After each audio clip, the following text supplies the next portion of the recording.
Halo, teman-teman. Selamat datang di channel ini. Kali ini, kita akan bercerita tentang dongeng yang sangat terkenal, yaitu Aladin dan Lampu Ajaib. Cerita ini berasal dari Timur Tengah dan telah ada dalam berbagai versi, mulai dalam bentuk buku, animasi, dan film. Cerita ini menceritakan tentang seorang pemuda miskin yang hidup di kota Agrabah. Namun, dengan bantuan lampu ajaib, ia berhasil merubah nasibnya dan menjadi pangeran. Mari kita simak ceritanya. Cerita dimulai dengan seorang penyihir jahat yang bernama Jafar. Ia ingin mendapatkan lampu ajaib yang berada di dalam gua ajaib. Namun, ia tidak bisa masuk ke dalam gua itu karena hanya orang yang berhati murni yang bisa masuk. Ia pun mencari orang yang cocok untuk masuk ke dalam gua itu. Di kota Agrabah, hiduplah seorang pemuda miskin yang bernama Aladin. Ia hidup bersama seekor monyet bernama Abu. Mereka sering mencuri makanan dari pasar untuk bertahan hidup. Suatu hari, Aladin bertemu dengan seorang gadis cantik yang ternyata adalah putri raja, yaitu Jasmine. Jasmine bosan dengan kehidupannya di istana dan ingin bebas menentukan pilihannya sendiri. Aladin pun menyukai Jasmine dan membawanya berkeliling kota. Namun, mereka tertangkap oleh pasukan raja yang dikendalikan oleh Jafar. Jafar mengira bahwa Aladin adalah orang yang bisa masuk ke dalam gua ajaib. Ia pun menyamar menjadi seorang tahanan tua dan membebaskan Aladin dengan syarat ia harus mengambilkan lampu ajaib untuknya. Aladin pun setuju dan masuk ke dalam gua ajaib bersama Abu. Di dalam gua itu, ia melihat banyak harta karun yang mengagumkan. Namun, ia hanya boleh mengambil lampu ajaib saja dan tidak boleh menyentuh apapun selain itu. Aladin pun berhasil menemukan lampu ajaib dan memberikannya kepada Jafar. Namun, Jafar berkhianat dan mencoba membunuh Aladin. Abu pun berhasil mencuri kembali lampu ajaib dari tangan Jafar. Aladin dan Abu pun terjebak di dalam gua ajaib. Aladin pun tidak sengaja menggosok lampu ajaib dan memunculkan seorang jin yang tinggal di dalamnya. Jin itu berkata bahwa ia akan mengabulkan 3 permintaan apapun dari pemilik lampu ajaib. Aladin pun meminta jin untuk membawanya keluar dari gua ajaib. Jin pun menuruti permintaannya dan membawanya keluar dari gua itu. Aladin kemudian meminta jin untuk menjadikannya seorang pangeran agar bisa menikahi Jasmine.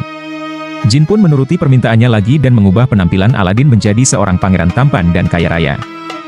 Aladin pun pergi ke istana dengan kereta kudanya yang mewah dan memperkenalkan dirinya sebagai Pangeran Ali dari Ababwa. Ia berhasil menarik perhatian Jasmine dan ayahnya, yaitu Sultan. Namun, Jafar tidak senang dengan kedatangan Aladin dan mencurigainya. Jafar pun mencoba berbagai cara untuk menghalangi Aladin dan Jasmine agar tidak bersatu. Ia bahkan menculik Jasmine dan mencoba membunuh Aladin dengan melemparnya ke laut. Namun, Aladin berhasil selamat dengan bantuan jin dan lampu ajaib. Aladin pun kembali ke istana dan mengungkapkan identitas asli Jafar sebagai penyihir jahat. Ia juga mengaku bahwa ia bukanlah seorang pangeran, melainkan seorang pemuda miskin. Jasmine pun marah karena merasa ditipu oleh Aladin. Sultan pun memerintahkan agar Aladin dipenjara. Namun, Jafar berhasil lolos dan mencuri lampu ajaib dari tangan Aladin. Ia pun menjadi pemilik baru dari jin dan lampu ajaib. Ia meminta jin untuk menjadikannya sultan dan penyihir paling kuat di dunia. Ia pun mengambil alih istana dan menjadikan Jasmine sebagai budaknya. Aladin pun tidak menyerah dan mencoba merebut kembali lampu ajaib dari Jafar. Ia pun menyadari bahwa Jafar memiliki kelemahan, yaitu kesombongan dan keserakahan. Aladin pun menantang Jafar dengan berkata bahwa ia tidak akan pernah sekuat jin, karena jin selalu menjadi pelayan dari pemilik lampu ajaib. Jafar pun terpancing dan meminta jin untuk menjadikannya seorang jin juga. Namun, ia tidak menyadari bahwa menjadi jin berarti harus terperangkap di dalam lampu ajaib selamanya. Jafar pun terjebak di dalam lampu ajaib selamanya. Aladin pun berhasil menyelamatkan Jasmine dan Sultan. Ia juga membebaskan jin dari lampu ajaib dengan menggunakan permintaan terakhirnya. Jin pun senang dan berterima kasih kepada Aladin.